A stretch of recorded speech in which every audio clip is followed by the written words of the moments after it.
kepada Rasul ketika Rasulullah SAW berada di langit pertama. Nanti coba kita tarik natijahnya, kesimpulannya dengan kajian muamalah yang akan kita pelajari hari ini. Apa 5 kejadian itu? Pertama, kepada Rasulullah SAW diperlihatkan 2 meja berisi hidangan. Satu hidangan terdapat irisan daging-daging yang bersih, yang suci, yang wangi.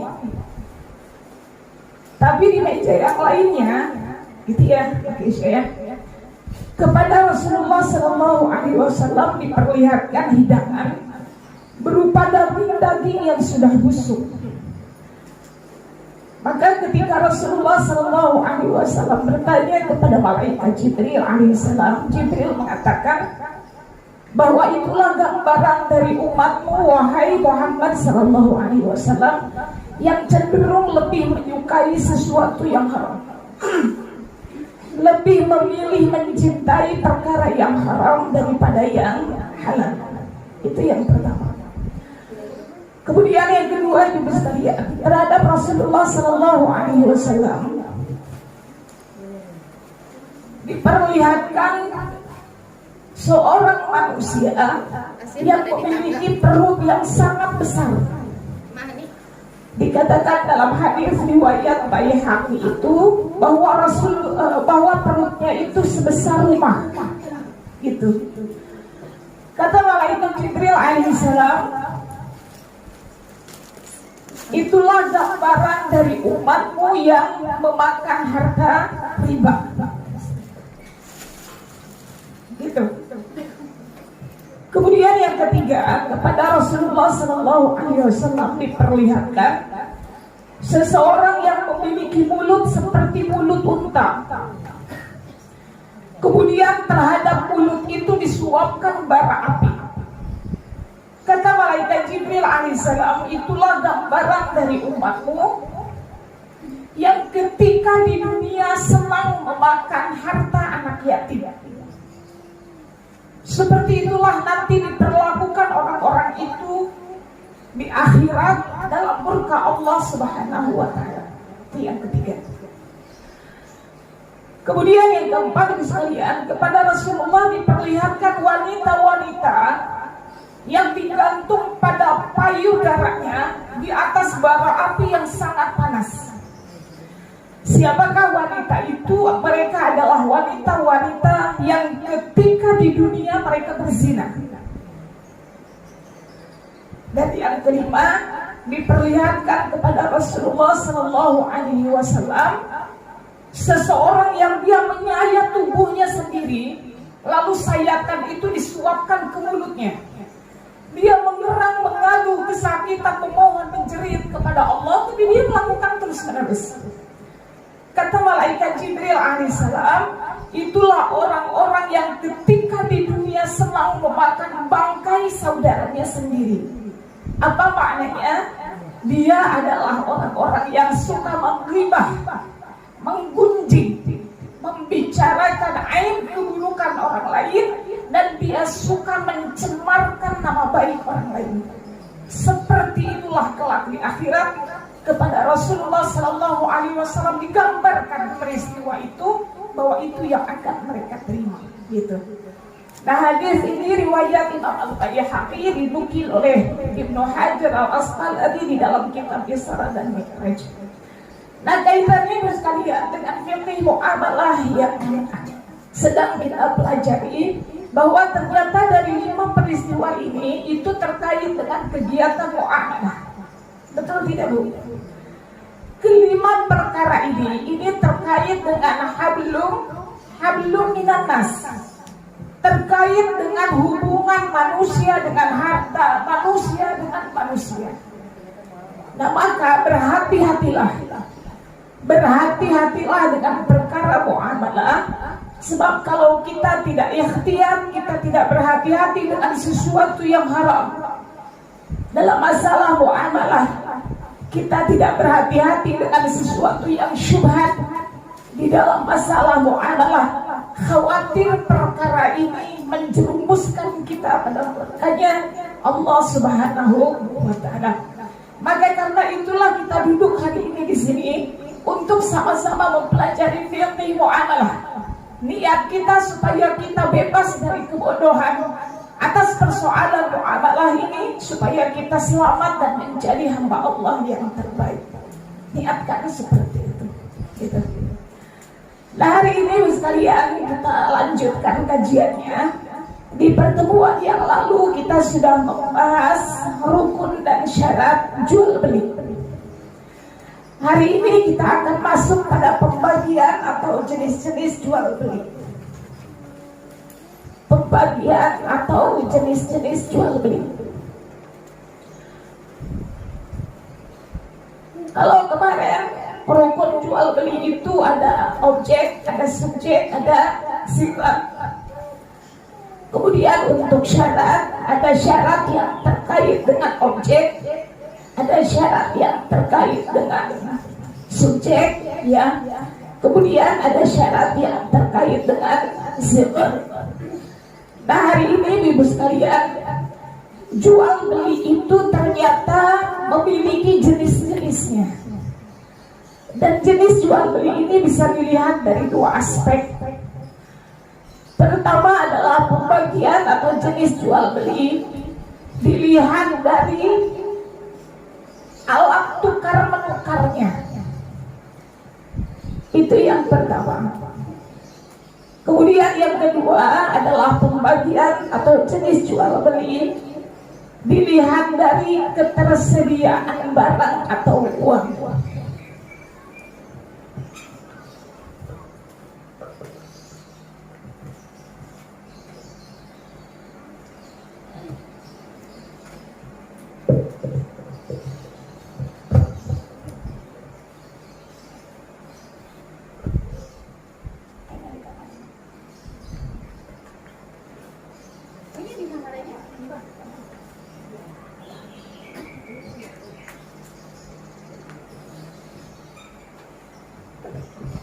Pertama, pembagian jual beli atau jenis jual beli dilihat dari alat tukar menukar.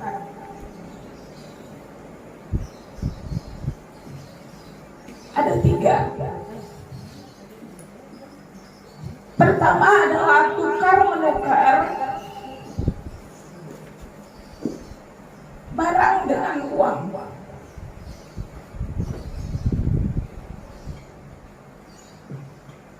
Ini yang lazim terjadi ya ibu sekalian.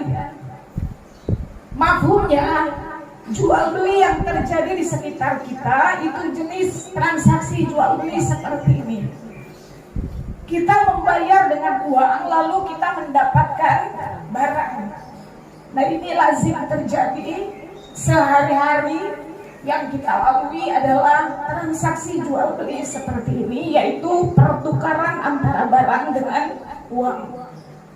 Penjual menyediakan barang, lalu kemudian pembeli membayar barang tersebut dengan sejumlah uang yang disepakati.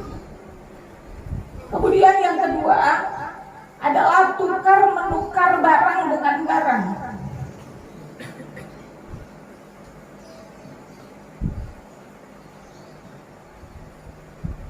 Tukar menukar barang dengan barang. Ya, ini termasuk di dalam jenis jual beli. Atau disebut juga dengan barter. Dalam bahasa fiqhnya disebut dengan bai' muqayyadah.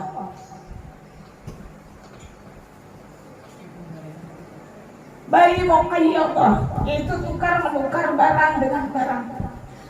Nah, tukar menukar barang dengan barang ini ibu sekalian, ini memang terjadi di masa lampau. Kira-kira ada tidak ibu yang mengalami proses transaksi jual beli dengan metode seperti ini di masa kecilnya? Ada tidak yang masih mengalami di kampung masing-masing? Sudah, maksudnya di usia kecil kita sudah berubah ya, metode jual beli itu lebih kepada barang dengan uang. Nah, tapi ibu sekalian, tukar menukar barang dengan barang ini adalah sesuatu yang diperbolehkan dengan syariat. Selama memang antara saling ridho atau ada kesepakatan di antara mereka.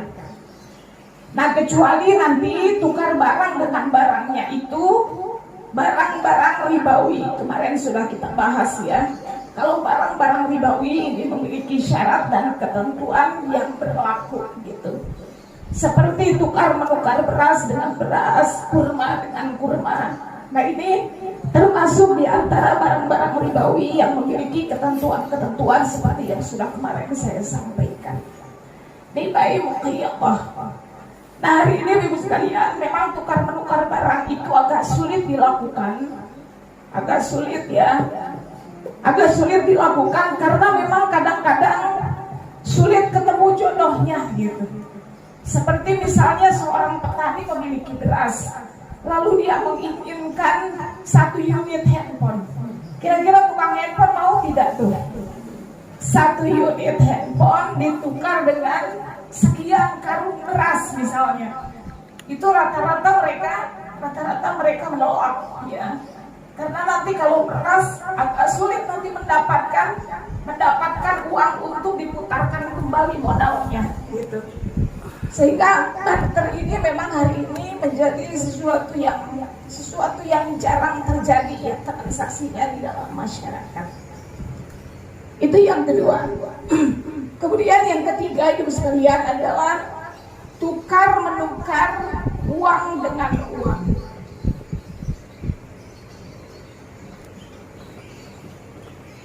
Atau jual beli uang dengan uang. Yang pertama ini diperbolehkan, yang kedua diperbolehkan, yang ketiga diperbolehkan atau tidak, Bu? Jenis jual beli seperti ini, uang dengan uang.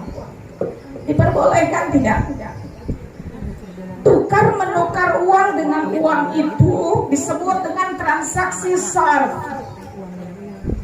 Kalau ini disebut muqayyadhah, kalau ini disebut transaksi sarf. Pertukaran atau jual beli uang dengan uang itu diperbolehkan di dalam syariat, tetapi sangat dibatasi. Itu kaidahnya, sangat dibatasi. Kenapa begitu Ibu sekalian? Sebab uang ini adalah salah satu yang oleh Rasulullah SAW disebut dengan barang ribawi. Terkait dengan barang ribawi, maka aturan tukar menukarnya itu sangat dibatasi oleh syariat. Kemarin saya sampaikan ke hadapan ibu-ibu sekalian, jika terjadi pertukaran uang dengan uang atau surf, maka dia harus meliputi 3 syarat. Yang pertama, kuantitasnya harus sama, nilainya harus sama. Jika uang dan uang yang sejenis ya Bu ya, yang saya sampaikan di sini, jika pertukaran uang dengan uang yang sejenis seperti pertukaran rupiah dengan rupiah. Ibu ingin menukarkan uang 100.000 dengan uang pecahan lebih kecil, misalnya pecahan 5.000 atau pecahan 10.000. Nah, itu transaksinya disebut dengan sarf. Maka harus memenuhi 3 syarat. Pertama, nilainya harus sama. 100.000 1 lembar, kemudian ditukar dengan 100.000 dalam pecahan 5.000-an atau 10.000-an, itu nilainya harus sama. Jika terjadi selisih maka disebut dengan riba fadl. Itu masuk pada kelompok riba fadl. Selisihnya itu haram. Selisihnya itu haram, masuk pada kelompok riba fadl. Nah, tadi ya saya sampaikan kepada Rasulullah SAW diberikan gambaran bagaimanakah para pemakan riba itu diperlakukan kelak oleh Allah Subhanahu wa Ta'ala di akhirat. Allah Subhanahu wa Ta'ala berfirman, tidaklah orang-orang yang memakan harta riba kecuali mereka berdiri dalam keadaan seperti berdirinya orang gila atau orang kesurupan atau orang yang mabuk. Jadi begitu, Rasulullah diperlihatkan gambaran seseorang yang perutnya besar, lalu dia berusaha untuk berdiri, tetapi dia tidak mampu berdiri, lantas dilindas di atasnya oleh jalanan yang sangat cepat, sehingga dia terjatuh lagi. Nah, seperti itu kira-kira gambarnya. Nilainya harus sama. Kalau ada selisih maka masuk pada riba fadl. Kemudian yang kedua harus tunai. Harus tunai. Kemarin saya sampaikan begitu. Ketika terjadi transaksi tukar menukar rupiah dengan rupiah, uang dengan uang yang sejenis, maka dia harus tunai. Jika tidak tunai maka masuk pada riba yang ribaian gitu. Misalnya begini, ibu bermaksud untuk menukar uang 5 ribuan atau uang 10 ribuan, lalu ibu bilang ke teman gitu, misalnya, Bu, punya pecahan 5 ribuan nggak? Ada gitu ya. Lalu kemudian, oh ya udah deh sini, tapi uang 100 ribu saya ada di rumah, sini dulu deh uangnya. Nah, pertukaran seperti itu, ketika uangnya tidak diserahkan secara tunai, maka ini terlarang di dalam syariat, masuk di dalam kelompok riba ya. Maka pertukarannya harus terjadi di tempat akad. Pertukaran itu harus terjadi di tempat akad. Itu tidak boleh ada selisih waktu pembayaran, atau tidak boleh ada jeda waktu pembayaran. Nah, kemudian yang ketiga harus timbang terima.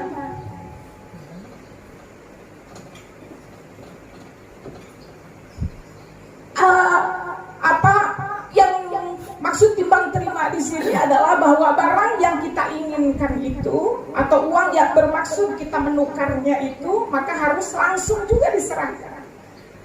Gitu, nggak boleh begini, saya titip ya nih 100 ribu, nanti besok anterin aja deh ke rumah saya. Pecahan uang 5 ribuannya atau pecahan uang 10 ribuannya, nah itu ada selisih waktu, tidak timbang terima, tidak langsung diserahkan. Nah, itu masuk dalam kelompok riba nasiah. Seperti itu. Nah, maka ini syaratnya harus 3. Nilainya harus sama kalau sejenis, kemudian yang kedua mesti tunai, yang ketiga harus timbang terima. Nah, kalau yang terjadi adalah tukar menukar antara uang dengan uang yang berbeda jenisnya. Berbeda jenisnya, seperti misalnya rupiah dengan real. Rupiah dengan real. Rupiah dengan real itu sama-sama uang, tetapi memiliki jenis dan nilai yang berbeda. 1 rupiah, 1 dolar. 1 dolar hari ini kalau dirupiahkan berapa, Bu? Misalnya 15.000 gitu ya. 15.000. Nah, ini kan memiliki nilai yang berbeda. Memiliki nilai jual yang berbeda, memiliki harga yang berbeda. Karena apa? Jenis mata uangnya ini berbeda gitu. Bagaimana kalau terjadi seperti ini, Ibu sekalian, tukar menukarnya itu antara jenis uang yang berbeda, maka yang pertama boleh nilainya tidak sama. Tidak harus sama karena memang nilai uangnya kan nilai jualnya berbeda. Tidak harus sama, 1 rupiah dengan 1 dolar itu tidak harus sama. 1 real dengan 1 rupiah itu tidak harus sama. Dia mengikuti kurs yang berlaku pada saat itu. Kalau kurs misalnya yang berlaku saat itu, misalnya 1 real.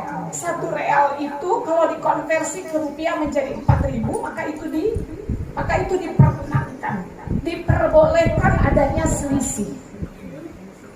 Jika memang uang tersebut tidak sejenis, diperbolehkan ada selisih. Kuantitasnya itu tidak harus sama. Tapi yang harus diingat syarat yang berikutnya. Ketika terjadi transaksi seperti itu, maka harus dilakukan secara tunai. Harus dilakukan secara tunai. Rupiahnya diberikan gitu ya, atau misalnya realnya kita berikan, maka rupiahnya segera dibayarkan di tempat akad. Tidak boleh ada selisih waktu pembayaran dan waktu penyerahan. Jadi kalau misalnya begini Bu, Ibu punya tetangga misalnya bekerja di money changer, misalnya bekerja di money changer. Ibu males misalnya, saya males mau ke money changer. Di sini kan terdekat money changer itu di mana, di depan ya, atau misalnya di Tangerang atau di Karawaci gitu kan. Money changer biasanya kan ada di sana. Terus ibu nitip aja ke tetangga, gitu ya, misalnya, Bu saya tetangga memang kerja di situ di money changer misalnya. Bu ini apa? Saya mau tuker dolar nih, atau saya mau tuker real nih, gitu. Nah, lalu kemudian pembayarannya itu dilakukan esok harinya misalnya. Nah, selisih waktu seperti itu disebut dengan riba. Itu disebut dengan riba. Gitu. Jadi harus dilakukan secara tunai. Pada satu masa ibu sekalian, Umar bin Khattab itu datang ke satu tempat di mana di situ terdapat sahabat yang bernama Talha bin Ubaidillah. Kepada Talha bin Ubaidillah itu datang seorang sahabat. Sahabat itu bermaksud untuk menukarkan dinar kepada dirham. Kalau dinar itu uang emas, nilainya lebih besar. Kalau dirham itu dia uang perak, dia pecahan lebih kecil daripada dinar. Datang sahabat itu kepada Talha bin Ubaidillah bermaksud untuk menukarkan dinarnya kepada dirham. Gitu. Lalu diterima oleh Talha. Dinarnya itu diterima. Ternyata Talha itu tidak memegang dirhamnya. Dirhamnya itu berada di rumah. Maka Talha kemudian menyuruh kepada pembantunya untuk mengambilkan dirham yang berada di rumahnya. Padahal rumahnya itu dekat kok, nggak terlalu jauh dari tempat terjadinya akad transaksi tersebut. Tapi kata Umar bin Khattab radhiyallahu anhu, beliau melarangnya. Beliau mengatakan, wahai Talha, kembalikan dulu dinar itu sampai dirham tersebut nanti berada di tanganmu. Sebab Rasulullah Sallallahu Alaihi Wasallam Rasulullah Sallallahu Alaihi Wasallam melarang tukar menukar uang itu dengan tidak tunai. Padahal logikanya ibu sekalian, kan logikanya jarak antara tempat transaksi dengan rumahnya Talha itu tidak terlalu jauh. Kalaupun misalnya membutuhkan waktu, tidak membutuhkan juga waktu yang lama. Tapi Umar bin Khattab radhiyallahu anhu melarangnya. Gitu. Nah, itulah yang ingin saya sampaikan, bahwa jenis transaksi jual beli yang ketiga yang disebut sarf antara uang dengan uang itu memiliki batasan yang sangat ketat, memiliki aturan yang sangat ketat. Kenapa begitu ibu sekalian? Sebab Islam itu agama yang kafah. Islam itu agama yang sempurna. Tidaklah Islam itu mengatur, kecuali Islam mengatur berbagai aspek di dalam kehidupan, terutama pada persoalan muamalah. Nah, kenapa transaksi sarf ini dibatasi, ibu sekalian? Kenapa dibatasi? Supaya tidak terjadi hiperinflasi di negara tersebut. Apa itu inflasi? Bu, inflasi itu penurunan nilai uang. Begitu kan ibu ya? Inflasi itu penurunan nilai uang. Kita lihat hari ini di Venezuela. Mungkin ibu-ibu lihat di TikTok atau lihat di Reel Instagram gitu ya, atau di Facebook gitu. Mungkin ibu-ibu lihat bagaimana orang-orang Venezuela itu untuk membeli satu ikat sayur aja, karena di sana terjadi hiperinflasi. Untuk membeli satu ikat sayur aja atau 1 kilo telur, mereka harus bawa apa itu Bu? Bergerobak-gerobak uang. Iya, bahkan mereka itu membuang begitu saja uang di jalanan. Karena apa? Uang mereka itu sudah tidak memiliki nilai. Sudah tidak ada nilainya uang mereka itu dibandingkan dengan produk atau barang yang dijual. Sudah nggak ada nilainya. Bayangkan Bu, kita punya uang 100 juta, kita punya uang 200 juga, 200 juta misalnya. Tapi karena terjadi hiperinflasi, 1 kilogram telur harganya bisa jadi 100 juta. Apa yang terjadi Bu sekalian? Produk atau komoditas yang kita inginkan tidak ada di pasaran. Seumpama orang yang memiliki uang banyak berada di gurun pasir yang tidak ada orang di situ. Adakah manfaatnya uang itu? Tidak ada manfaatnya, tidak ada komoditas yang bisa dibeli gitu. Nah, maka Islam mengantisipasi terjadinya gelembung ekonomi seperti ini yang disebut dengan hiperinflasi, maka sangat membatasi transaksi SORF. Kenapa? Sebab kalau uang nanti jadi komoditas yang diperjualbelikan, uang itu tidak lagi menjadi alat tukar, tapi menjadi komoditas yang diperjualbelikan. Akhirnya nanti uang banyak beredar di pasaran, komoditas tidak ada. Barang yang kita butuhkan hilang, tidak ada. Sehingga uang itu nanti mengalami mengalami penurunan nilai. Nah, bisa dipahami ya sekalian kenapa Islam begitu membatasi transaksi SORF ini dengan sangat ketat. Ya, nanti boleh ibu-ibu lihat mungkin di YouTube gitu ya, bagaimana orang-orang Venezuela hari ini sedang kesulitan, kesusahan. Venezuela kalau nggak salah ya, uang dibuang-buang, uang dibakar-bakar. Kenapa? Udah nggak ada nilainya Bu, uang sudah tidak ada nilainya lagi di tengah-tengah mereka. Bahkan satu ikat sayur 1 kilogram telur aja itu harus dibeli dengan tumpukan uang yang sangat banyak. Itu mungkin salah satunya karena praktek riba itu tadinya. Karena transaksi SORF itu tidak dibatasi gitu. Sehingga akhirnya uang jadi komoditas yang diperjualbelikan.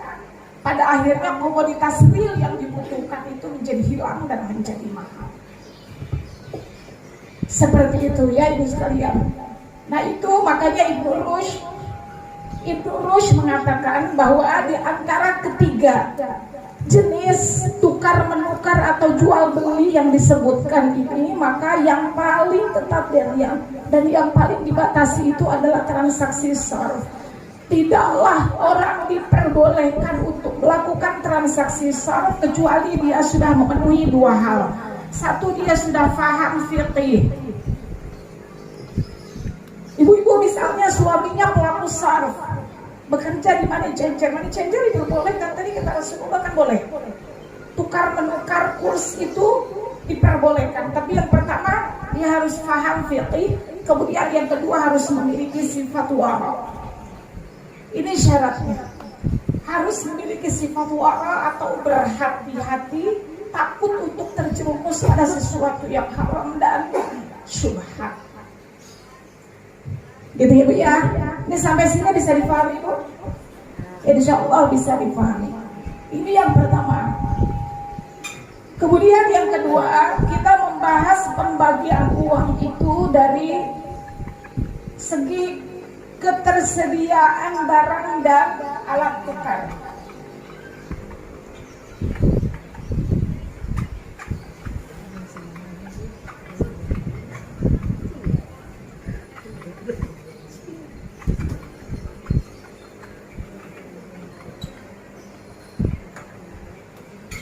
Yang kedua, pembagian jual beli dari segi ketersediaan barang dan alat tukar.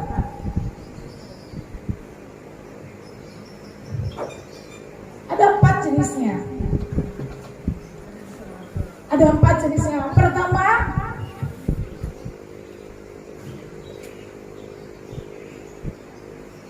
penjual supaya mudah ya. Pertama, barang itu ada ya, maksudnya barangnya cash gitu ya. Barang itu ada. Kemudian pembayaran juga dilakukan secara tunai.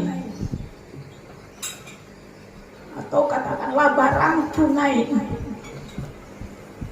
Barang diberikan secara tunai, kemudian pembayaran juga dilakukan secara tunai. Kemudian yang kedua, pembayaran dilakukan secara tertunda, kemudian barang tunai. Pembayaran dilakukan secara tertunda, kemudian barang itu diberikan secara tunai. Nah, ini masuk dalam kelompok jual beli kredit. Kredit atau buy taksid.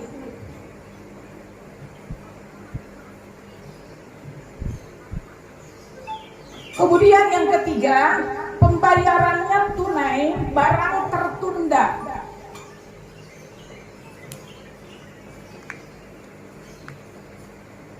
Pembayaran dilakukan secara tunai, kemudian barang tertunda.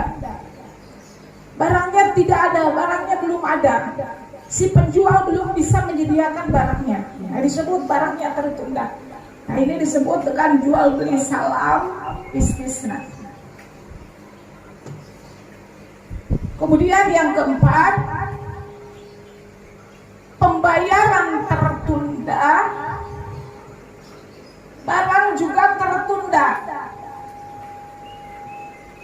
Pembayaran tertunda, barang tertunda, ini disebut dengan baik kali bil kali atau dain bidain.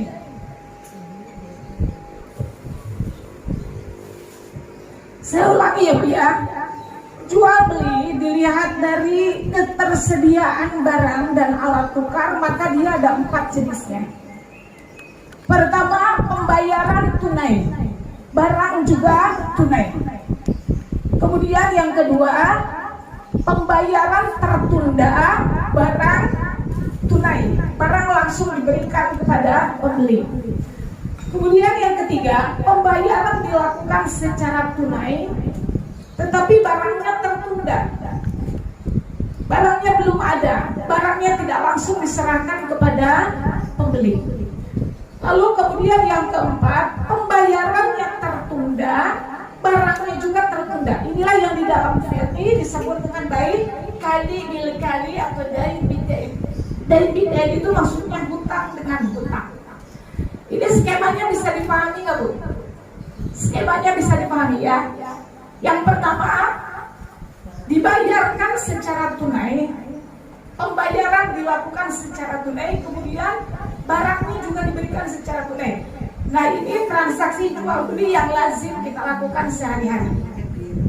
Kan gitu ya, kita pergi ke pasar mau membeli sayur, kita bayar sayur itu secara tunai, kita beli 1 kilogram tomat, kita bayar secara tunai, lalu kemudian tomatnya diserahkan kepada kita sebagai pembeli. Nah, ini jual beli yang saya sampaikan kelompok yang pertama, dan ini adalah jual beli yang halal hukumnya. Jual beli yang halal atau jual beli yang diperbolehkan di dalam syariat. Allah Subhanahu wa taala berfirman, wa ahallallahu al-bai'ah, dan Allah Subhanahu wa taala menghalalkan bai'. Allah itu menghalalkan jual beli.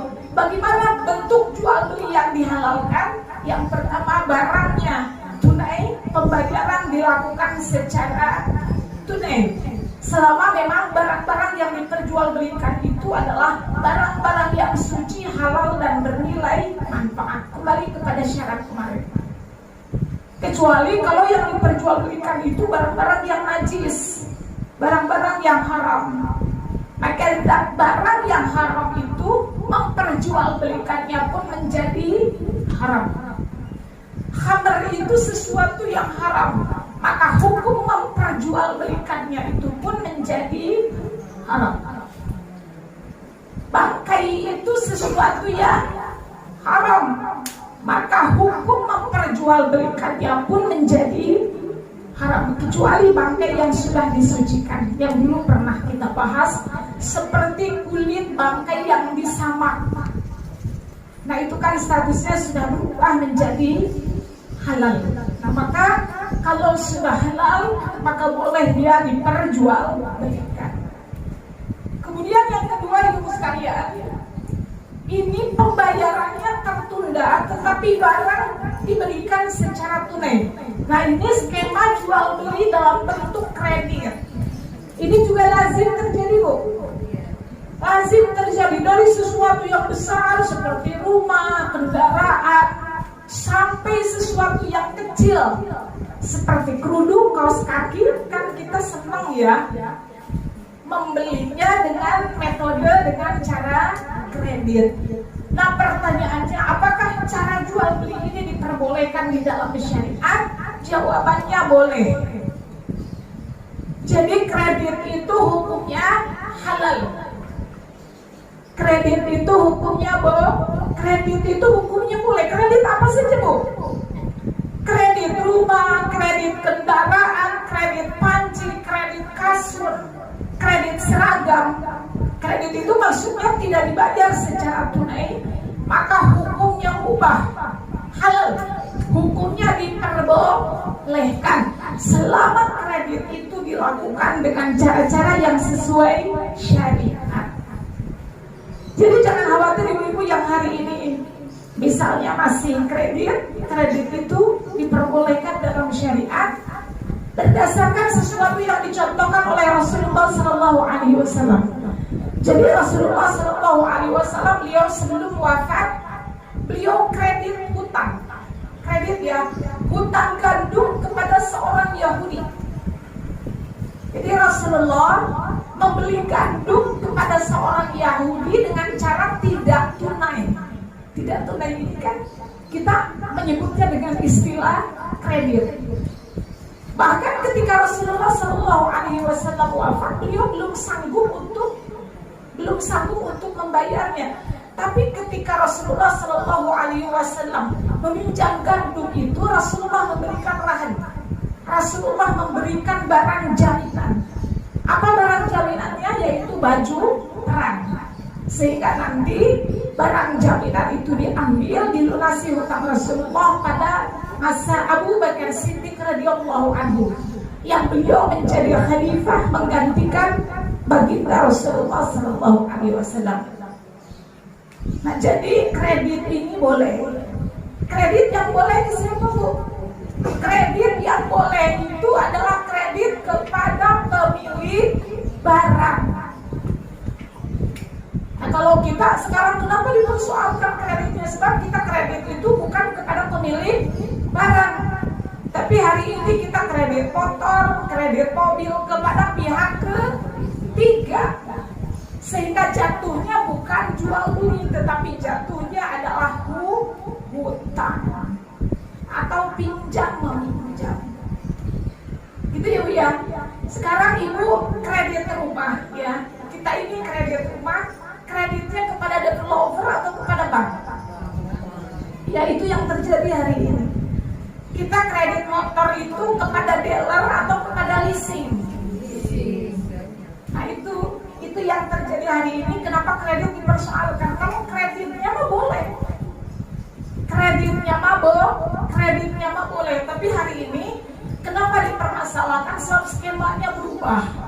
Kita itu tidak tunai, pembayaran itu bukan kepada pemilik barang, tetapi kepada pihak ketiga, yaitu penyedia pinjaman. Begitu. Sehingga statusnya nanti berubah menjadi pinjam meminjam. Nah, begitu ya, Bu ya. Nah, itu yang kedua. Jadi yang kedua itu diperbolehkan. Kemudian yang ketiga, ini skema yang ketiga dalam jual beli atau jenis jual beli yang ketiga, pembayaran dilakukan secara tunai, tapi barang belum ada. Barangnya belum ada. Nah, itu di dalam fikih disebut dengan bai' salam atau salaf. Salam ya. Salam atau salaf disebutnya dalam fikih, atau nanti ada yang disebut dengan istisna. Salam atau nanti ada juga satu jenis yang lain yang disebut dengan istisna. Pernah Bu mendengar dua kalimat ini, salam, salaf atau istisna, pernah? Nah, tapi ini prakteknya sering kita lakukan dalam kehidupan kita sehari-hari. Hanya hari ini kita baru mengenal istilah dan hukum di dalam fikihnya, gitu. Nah, salam ini sekalian, metode jual beli seperti ini termasuk yang diperbolehkan dalam syariat. Kita bayar dulu secara tunai, barang nanti diberikannya setahun kemudian, 3 bulan kemudian, 4 bulan kemudian. Nah, itu diperbolehkan di dalam syariat sebagaimana dicontohkan oleh Rasulullah SAW. Ketika Rasulullah hijrah dari Makkah ke Madinah, maka di Madinah ini sudah lazim berlaku transaksi salam. Bagaimana bentuknya? Para sahabat itu membeli sejumlah kurma, dibayar tunai, tapi kurmanya baru disediakan 5 bulan, 1 tahun, atau bahkan 2 tahun kemudian. Begitu. Kita bayar dulu secara tunai, tapi barangnya baru disediakan nanti sesuai waktu yang disepakati. Bisa 6 bulan, bisa 10 bulan, bisa 1 tahun yang akan datang. Apa keuntungan transaksi ini? Setahun ke depan dia bisa mendapatkan barang dengan harga tahun kemarin, meskipun di tahun itu harganya sudah naik. Itu keuntungannya.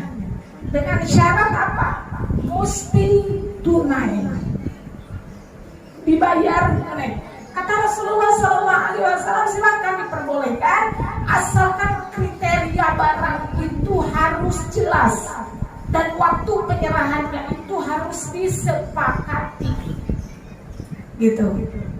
Nah, ini cara seperti ini. Nah, ini termasuk cara yang diperbolehkan. Nanti kita akan bahas. Ini nanti berkaitan dengan PO ya, pre-order.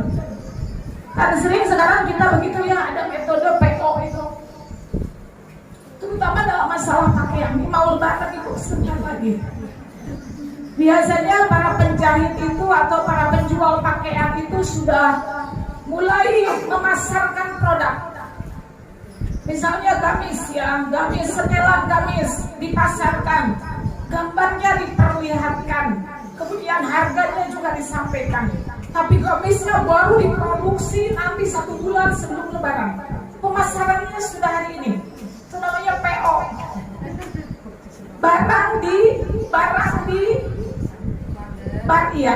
Barang dipasarkan terlebih dahulu, tetapi diproduksinya belakangan. Diperbolehkan tidak cara-cara seperti itu?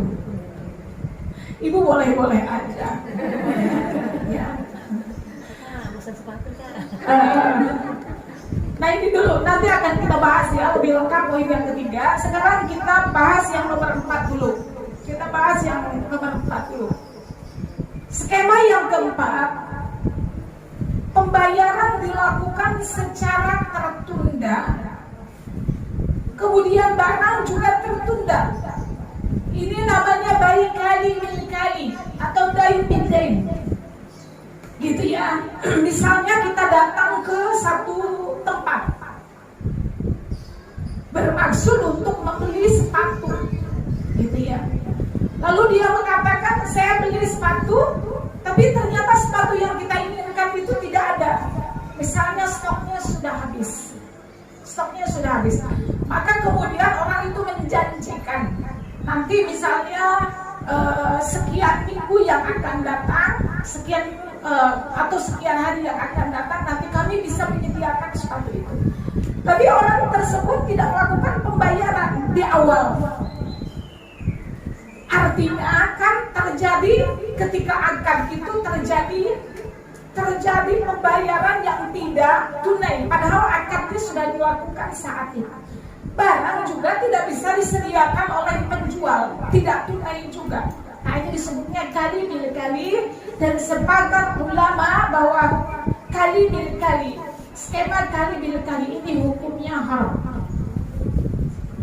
Metode seperti ini dilarang atau tidak diperkenankan. Begitu. Tapi ini banyak terjadi ini ya, kali bil kali ini adalah salah satu transaksi yang banyak terjadi, Ibu sekalian. Nah, ternyata cara-cara seperti ini termasuk transaksi yang tidak diperkenankan di dalam syariat, karena hutang dengan hutang. Pembayaran dilakukan secara utang, barang pun diberikan secara tertunda. Nah, baik kali ini termasuk yang dilarang oleh baginda Rasulullah SAW, dan ini disebutkan di dalam banyak sekali kitab ulama mazhab, seperti disebutkan di dalam Al-Muwatta, kemudian disebutkan juga di dalam kitab fiqih Qaul Jadidnya Imam Syafi'i rahimahullah. Gitu, seperti itu. Nah, maka untuk jelasnya Ibu sekalian, kali ini maka ada 4, bisa dikatakan dia kali ketika memiliki 4 faktor, ya. Yang pertama, penjual belum memiliki barang.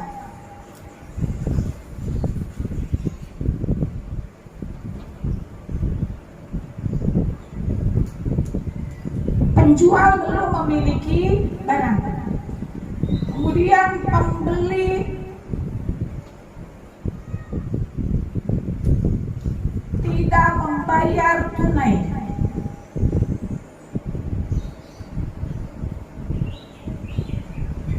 Kemudian yang ketiga, penjual bukan produsen.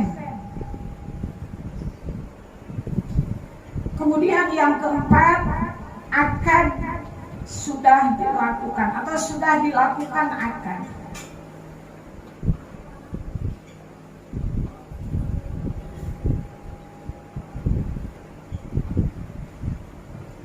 Sudah dilakukan akad. Dikatakan kali kalau terdapat 4 hal ini. Ya, ini yang harus Ibu antisipasi. Ibu ingat 4 hal ini. Penjual belum memiliki barang. Pembeli tidak membayar secara tunai. Kemudian yang ketiga, penjual itu bukan produsen. Produsen itu apa? Produsen itu artinya dia adalah yang memproduksi barang, punya produksi. Kalau pakaian misalnya, produsen itu adalah penjahitnya. Dia memiliki unit produksi, gitu ya. Lalu kemudian yang keempat, akadnya sudah dilakukan akad dalam keadaan mereka belum memiliki barang, belum membayar tunai, dan penjual itu bukan produsen. Maka kalau keempat hal ini ada dalam transaksi yang akan kita lakukan, itu hakul yakin masuk dalam kelompok kali. Dan ini adalah salah satu transaksi yang terlarang di dalam syariat.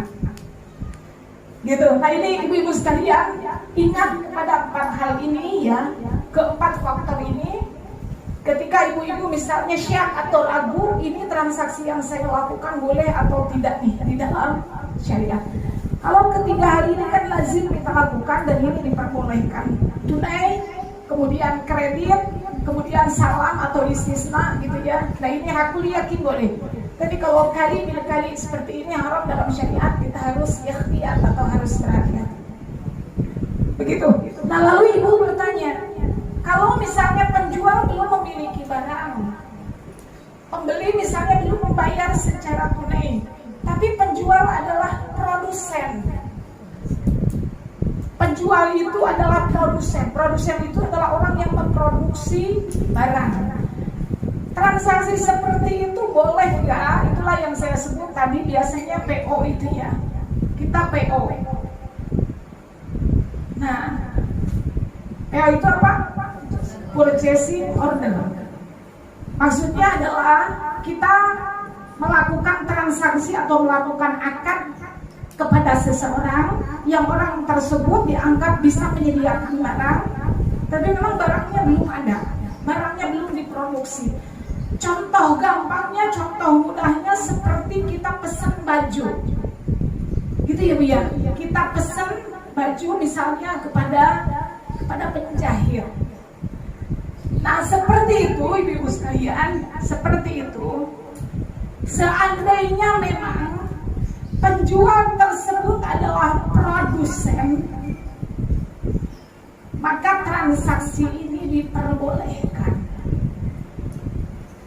Seandainya penjual itu adalah produsen, meskipun dia belum memiliki barang, maka transaksi ini diperbolehkan. Meskipun dia belum memiliki barang. Inilah yang disebut dengan transaksi istisna. Nanti akan kita bahas secara luas, ya. Inilah yang disebut dengan istisna. Istisna itu apa? Transaksi jual beli atau akad jual beli dengan produsen. Produsen itu nanti syaratnya dua, dia memiliki ain. Ain itu adalah objek barang. Yang kedua, dia memiliki amal. Amal itu maksudnya dia memiliki unit produksi. Kalau pakaian, dia memiliki tim penjahit, memiliki tim penjahit, ya.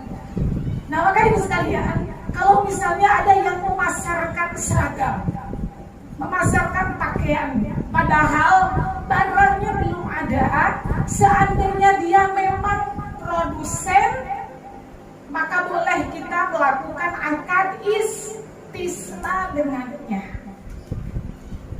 Pembayarannya bagaimana kalau istisna? Pembayarannya boleh dilakukan suka-suka. Boleh dibayar secara tunai di awal, boleh dibayar secara progresif, misalnya dibayar 30% dulu, 40% dulu, 50% dulu, boleh. Atau misalnya pembayaran itu dilakukan sesudah produknya jadi, itu pun diperbolehkan. Syaratnya satu, penjual itu adalah produsen yang memiliki unit produksi. Syaratnya itu, penjual itu bukan trader. Trader itu apa? Trader itu dia hanya menjual saja, membeli mulakan, maksudnya dia membeli lagi ke orang. Bukan pembeli, bukan trader. Trader itu artinya penjual saja tanpa memiliki atau tanpa memiliki amal atau unit produksi. Begitu. Bisa dipahami ya ibu sekalian ya? Bisa dipahami insya Allah. Dia kucing solihah, dia pengaji. Maka PO ini satu diperbolehkan. PO ini satu diperbolehkan kalau seandainya penjual adalah produsen. Penjual adalah produsen, itu diperbolehkan. Kemudian yang kedua, seandainya penjual bukan produsen ya. Yang kedua, maka boleh dia melakukan akad dengan syarat dibayar tunai di awal. Inilah yang disebut dengan transaksi salam. Yang ketiga tadi. Ini kita mau membeli sesuatu, tapi ternyata dia bukan produsen, Bu. Dia itu trader biasa, trader mulakan. Maksudnya dia membeli lagi ke orang, tidak memiliki unit produksi. Boleh ibu sekalian kita melakukan akad dengannya dengan syarat pembayaran dilakukan secara tunai di awal. Nah, itu masuk di dalam kelompok jual beli salam. Gitu. Lalu yang ketiga, kita PO ya. PO. Kita membayarnya tidak secara tunai gitu. Lalu kemudian penjual juga bukan produsen, dia adalah trader biasa. Maka boleh kita melakukan pemesanan kepadanya. Hati-hati, bukan akad tapi rencana akad. Itu yang ketiga. Bukan akad tapi rencana akad. Jadi pemesanan biasa aja gitu. Misalnya fulanah menjual pakaian, tapi dia trader bukan produsen, bukan penjahit. Dia tidak memiliki unit produksi gitu. Nah, kita ibu sekalian juga tidak mau membayarnya secara tunai. Kita punya kekhawatiran misalnya nanti takut produknya itu tidak ada gitu ya. Maka boleh kita bertransaksi dengannya, tapi hati-hati jangan melakukan akad di awal. Kita tapi yang dilakukan adalah rencana akad. Apa ciri dari rencana akad? Akad itu tidak mengikat, tidak lazim, tidak mengikat, sehingga sewaktu-waktu bisa dibatalkan, gitu. Supaya tidak masuk pada jual beli kali bil kali. Nah, seperti itu ibu sekalian, mudah-mudahan bisa dipahami ya. Sampai sini insya Allah saya melihat ibu-ibu mungkin agak bingung ya. Agak bingung, tapi cuma saya simpulkan di akhir ini. Saya simpulkan sedikit terkait dengan jenis jual beli ini. Jadi jenis jual beli itu tadi saya sampaikan bisa dilihat dari dua aspek ya. Pertama, dilihat dari aspek alat tukar menukarnya, ada 3 tadi saya sudah sebutkan. Pertama, apa Bu tadi? Barang ditukar dengan uang. Nah, ini lazim terjadi transaksi jual beli seperti itu. Yang kedua, barang dengan barang, disebut barter ya.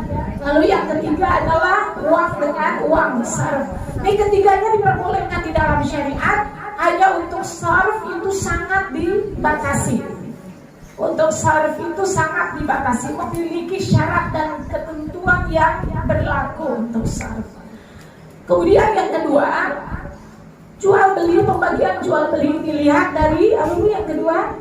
Ketersediaan barang. Pertama, pembayaran dilakukan tunai, barang tunai. Ini hukumnya boleh. Ini transaksi jual beli yang lazim terjadi. Kemudian yang kedua, pembayaran dilakukan dengan tidak tunai atau tertunda, barang tunai. Ini disebut dengan kredit. Jual beli kredit ini pun diperbolehkan dalam syariat. Kemudian yang ketiga, uang dibayarkan tunai di awal, barang tertunda, disebut dengan salam, baik salam atau istisna. Salam atau istisna. Nah, ini juga diperbolehkan di dalam syariat. Apa bedanya salam dengan istisna ibu sekalian? Kalau salam itu harus tunai, kalau istisna itu boleh dibayarkan secara tunai di awal, boleh diangsur secara progresif, boleh dibayarkan di akhir. Barang sama-sama tertunda, barang sama-sama belum ada. Cuma bedanya, kalau salam itu dibayarkan secara tunai di awal, bayar ya secara tunai di awal, maka dia boleh kepada trader, boleh kepada produsen. Kalau salam. Tapi kalau istisna syaratnya istisna ya. Dia pembayaran boleh dilakukan secara tunai, boleh diangsur, boleh dibayar sesudah barang jadi. Syaratnya penjual adalah produsen. Apa ciri produsen? Satu ain, dia memiliki produk, memiliki barang. Yang kedua, amal. Maksudnya dia memiliki unit produksi. Ada proses produksinya gitu. Nah, itu disebut dengan istisna. Nanti salam dan istisna insya Allah akan kita bahas lebih luas. Nah, lalu kemudian yang keempat, ibu sekalian, yang keempat, pembayaran dilakukan secara tertunda, kemudian barang juga tertunda. Nah, ini dalam fikih disebut jual beli kali atau dain bidain, utang dengan utang. Ini dilarang di dalam syariat. Sesuatu dikatakan kali bil kali ketika dia meliputi 4 hal. Pertama, penjual tidak memiliki barang. Rasulullah SAW katakan, la tabi ma laysa indak. Jangan menjual sesuatu yang belum dimiliki. Kemudian yang kedua, pembeli tidak membayar secara tunai. Kalau dia membayar secara tunai di awal, maka transaksinya jadi boleh masuk dalam transaksi salam atau salaf. Kemudian yang ketiga, penjual bukan produsen. Kalau dia produsen, maka transaksi seperti ini boleh. Sama-sama tertunda, hukumnya boleh. dengan syarat penjual adalah produsen, masuk dalam akad istisna. Kemudian yang keempat, akad sudah dilakukan. Kalau akad belum dilakukan, baru sebatas rencana akad, maka transaksi ini diperbolehkan. Apa ciri khas dari rencana akad? Akad itu, rencana akad itu tidak mengikat, tidak lazim. Maksudnya bisa dibatalkan oleh salah satu pihak. Kan kalau sudah akad, kan lazim. Kemarin saya katakan jual beli itu akadnya lazim. Lazim itu maksudnya mengikat, tidak boleh dibatalkan kecuali memang ada kesepakatan di awal. Nah, tapi kalau rencana akad, namanya juga kan baru rencana, maka ciri khasnya dia itu tidak mengikat, boleh dibatalkan oleh salah satu pihak, baik oleh penjual maupun oleh pembeli. Karena ini kan baru rencana akad, belum akad yang sesungguhnya. Maksudnya gini Bu, kalau barang belum ada, kita belum bayar, kalau baru sebatas pesan gitu, rencana akad gitu boleh. Tapi kalau sudah terjadi transaksi akad di situ, terus si penjual minta DP, kan salah satu contoh DP itu berarti akadnya sudah terjadi kan gitu. Nah ini yang tidak diperkenankan. Seperti itu bisa dipahami sekalian. Saya melihat mata-mata yang bingung. Nanti insya Allah akan kita bahas lebih dalam pertemuan yang akan datang. Kira-kira saking tidurnya, saking bingungnya sampai tidur gitu ya. Makanya saya kan bisa melihat matanya mau ada ini rasanya kacamata. Jadi tidak bisa dibedakan apakah dia terbuka matanya atau terbelalak. Itulah kira-kira sebagai ini sekalian, sebagai prolog ya, sebagai pendahuluan. Nanti lebih dalam akan kita bahas istisna dan salam insyaallah.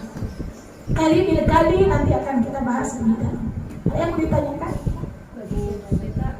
Iya. Iya. Inden itu kan bisa kalau kita menginginkan sesuatu barang. Iya. Barangnya belum ada. Iya. Tapi kita udah kasih nih persekolah DP. DP-nya itu masuknya kemana? Kalau inden, misalnya inden rumah ya, ini yang sering terjadi adalah inden rumah. Ya Bu ya, kan kita rumah kan dibeli dengan metode inden. Biasanya kan developer itu jarang menyediakan unit yang ready stock itu jarang. Maka biasanya cara pemasaran developer itu dengan cara inden gitu. Transaksi dulu, angkat dulu di depan, unit baru disediakan, unit baru dibangun 1 tahun kemudian. Itu kan tuh kalau kita datang ke kantor pemasaran, kalau datang ya ke kantor pemasaran kan begitu. Kita mau beli rumah misalnya, yang mereka tunjukkan bukan rumahnya, yang mereka tunjukkan itu site plan-nya, denahnya. Ibu nanti akan bangun nanti Bu. Nanti di sini akan dibangun, udah digambar di situ rumah nomor X sekian, nomor P sekian. Tapi kan baru rencana, unitnya belum ada. Nah itu contohnya ya, salah satunya. Unitnya belum ada, tapi kita sudah melakukan akad di depan. Bahkan kita sudah membayar down payment, kita sudah membayar DP. Ini boleh atau tidak Bu? Jawabannya boleh. Kenapa boleh? Sebab developer adalah produsen. Developer iya kan itu lain lagi. Makanya saya sampaikan tadi kredit itu boleh ketika kita melakukan akadnya dengan pemilik barang. Masalahnya ini akadnya itu lain lagi ya kasusnya. Gitu. Iya. Nah jadi itu boleh Bu. Kenapa? Sebab developer itu adalah produsen. Kan dia memiliki unit produksi. Kita bayar dulu. Tadi saya sampaikan ini masuk dalam akad istisna. Bukan salah Bu, tapi ini akad istisna. Kenapa dikatakan akad istisna? Sebab kita tidak membayar secara cash di awal. kita membayar mengangsur secara progresif. Masalahnya kita ngangsurnya bukan ke developer, tapi developer itu menggayat pihak ketiga. Developer itu menggayat pihak ketiga di dalam penjualan unit itu. Nah itu sih sebetulnya yang bermasalah gitu. Ini masalahnya sebetulnya simpel itu sekalian. Masalahnya sebetulnya simpel menjadi syar'i.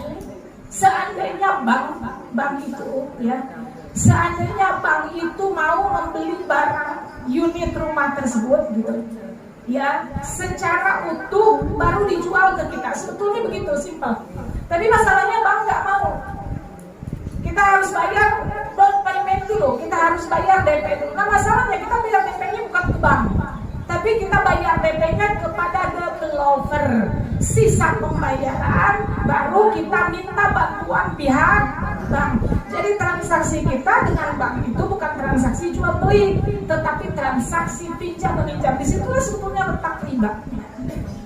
Kalau seandainya bank itu mau membeli unit dan menjual kepada konsumen, ini sebetulnya aman, tidak ada masalah. Misalnya kita datang ke bank muamalat, gitu ya. Misalnya saya mau beli rumah, di mana bu rumahnya? Di sana di Citra Raya, dibeli tuh sama muamalat rumahnya. Apa bank itu? Sesudah itu baru dijual ke kita. Sehingga ketika kita memberikan DP, kita kasih DP-nya ke bank, bukan kepada developer. Itu kan skemanya jelas. Kalau seperti itu kita melakukan jual beli dengan pihak muamalat, bukan dengan pihak developer gitu. Cuma kita yang cari unitnya, nih saya cocoknya di sini nih gitu. Baru kita datang ke bank. Hari ini yang terjadi kan tidak begitu. Kita bayar DP-nya ke developer, sisa pembayaran kita minta bantuan pihak bank untuk melunasi. Maka akad kita dengan bank itu akan pinjam meminjam, dikasih bunga di situ. Maka kullu qardin jarra naf'an fahuwa riba. Kalau kelebihan yang ditawarkan oleh bank itu adalah jual beli seperti yang tadi saya sampaikan, Allah mengatakan wa ahallallahu al-bai'a. Kalau baik halal, mengambil kelebihan berapapun kelebihan itu halal, gitu ya. Nah tapi masalahnya ini kita masuk pada akadnya kan, gitu. Cuman pihak bank biasanya sehari ini menawarkan produk akad yang lain seperti murabahah, kemudian murabah, musyarakah ya. Nah tidak mungkin kita bahas hari ini ya Ibu sekalian, insya Allah akan kita bahas pada pertemuan yang akan datang. Nah jadi kalau indennya kepada produsen hukumnya boleh, diperbolehkan, begitu. Ada lagi yang lain, nah seperti kita ngejahit itu ya, ngejahit. Kan kita datang ke tukang jahit, mau pesan baju kayak gini modelnya. Terus tukang jahit bilang, ya udah sini minta DP dulu. Nah itu akadnya istisna, boleh bu, sebab dia adalah produsen, begitu. Silakan. Ibu kan di sini kan untuk yang kali memiliki 4 hal. Iya. Penjual belum memiliki barang, pembeli tidak membayar tunai, betul. Penjual bukan produsen, dan keempat akad sudah dilakukan. Iya. Mohon dijelaskan di sini untuk akad sudah dilakukan itu apa? Mengingat saya juga kan penjual walaupun bilang kecil ya. Iya. Karena pemahaman kami itu, pemahaman saya sendiri, Iya. namanya akad itu adalah secara ucapan. Betul. Saya membeli, Iya. saya pesan, atau Iya. dengan pokoknya saya kan jualan geprek lah ya. Iya. Iya. Bu, saya besok mau beli geprek. Iya. Iya. Umpamanya 20 paket. Tapi saya belum bayar. Nah, akan di sini ucapan yang mana gitu? Apakah karena setahu saya Berarti ibu produsen ya? Berarti ibu kan produsen ya? Kalau produsen nggak ada masalah itu ya? Nah, kalau produsen nggak ada masalah. Tapi seandainya saya juga kan saya reseller. Iya. Karena saya reseller, saya biasa kan jual kue pie namanya. Iya. Betul. Dia transaksi ke saya bilang saya kan belum punya barang. Iya. Dia juga belum membayar. Iya. Betul. Tapi dia baru ucapan, berarti kan masih rencana akad. Iya. Masih boleh. Ya, jadi yang dimaksud akad itu, ya, yang dimaksud akad kemarin saya sampaikan salah satu syarat jual beli itu silkat. Silkat itu dia bisa dilakukan dengan 3 hal. Pertama secara lisan, yang kedua secara tulisan, yang ketiga dengan isyarat. Dengan isyarat yang bisa dipahami yang disebut dengan bayi mu'attah. Seperti misalnya ijab kabulnya kita di Indomaret, ijab kabulnya kita di Hipermart misalnya, itu kan tidak ada silkat secara lisan, tidak ada juga silkat secara tulisan, tetapi dengan isyarat yang masing-masing bisa memahami. Maka itu bayi mu'attah seperti itu. Memang ada ikhtilaf antara jumhur dengan Imam Syafi'i, tetapi jumhur mengatakan boleh. Maka transaksi kita di Indomaret, di Giant, di Hipermart gitu, nah itu secara fiqih jumhur ulama memperbolehkan meskipun di dalam transaksi tersebut tidak ada silkat ijab kabul secara lisan atau tulisan gitu. Nah jadi akad itu kan sebetulnya kesepakatan. Kesepakatan itu didasarkan atas antara bin itu kesepakatan yang didasarkan atas ridha, saling ridha antara penjual dan pembeli. Sesuatu disebut akad itu ibu sekalian, maka sifatnya dia lazim. Dalam jual beli sifatnya lazim. Lazim itu artinya mengikat. Mengikat itu maksudnya apa? Harus dilanjutkan, harus diteruskan, tidak boleh dibatalkan. Itu akad yang lazim. Maka kemarin akad itu terbagi 2. Ada akad yang lazim, ada akad yang jaiz. Dan di dalam akad muawwadah seperti jual beli, kan jual beli termasuk akad muawwadah, artinya akad komersil, maka akadnya bersifat lazim. Lazim itu mengikat, tidak boleh dibatalkan. Kecuali memang di awal ada kesepakatan, ada perjanjian. Nah kecuali nanti ada khiyar, nanti akan kita bahas khiyar. Ya khiyar itu ada komplainan misalnya, itu akan kita bahas nanti. Nah, adapun kalau baru sebatas rencana akad seperti pesen ya. Pesen ini misalnya, tapi itu baru sebatas rencana akad. Rencana akad. Di situ penjual dia trader, bukan produsen. Misalnya dia menjual kue, tapi dia bukan produsen, dia reseller, mengambil lagi dari orang lain. Kalau kepada produsen tadi nggak ada masalah gitu ya. Kepada produsen tidak ada masalah, keras ya. Kepada produsen tidak ada masalah. Masalahnya ini dia trader, reseller, mengambil barang dari orang lain gitu. Nah maka bisa dilakukan dengan 2 hal. Bisa dilakukan dengan 2 hal. Pertama, pembayaran kalau misalnya mau dilakukan akad di awal, pembayaran harus dilakukan secara tunai. Pembayaran dari pembeli harus dilakukan secara tunai. Misalnya Bu, saya pesen kue nastar 5 toples. Itu sudah akad ya di situ. Saya pesen kue nastar 5 toples. Dan dia bukan produsen. Tapi kan biasanya kita pesen kue dari produsen ya. Kalau mau produsen lagi-lagi saya katakan tidak ada masalah. Dia mau bayarnya kapan, progresif, diangsur, terserah. Ini masalahnya kita belinya ke trader, reseller.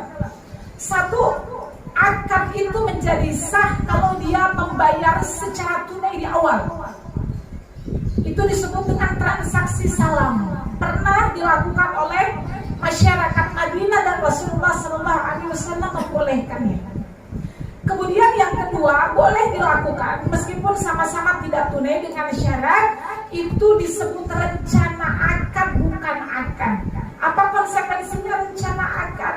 Tidak lazim atau tidak mengikat.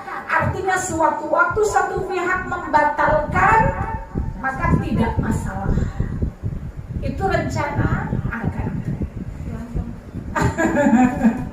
Akhirnya berantem ya. Itu rencana akad. Ini supaya tidak masuk dalam kali bil kali atau hutang dengan hutang. Sebab kalau hutang dengan hutang itu hanya perputaran uang saja. Hanya perputaran uang dengan uang saja, gitu ya. Jadi si penjual itu dia mendapatkan margin dari selisih perputaran uang. Seperti itu, ya.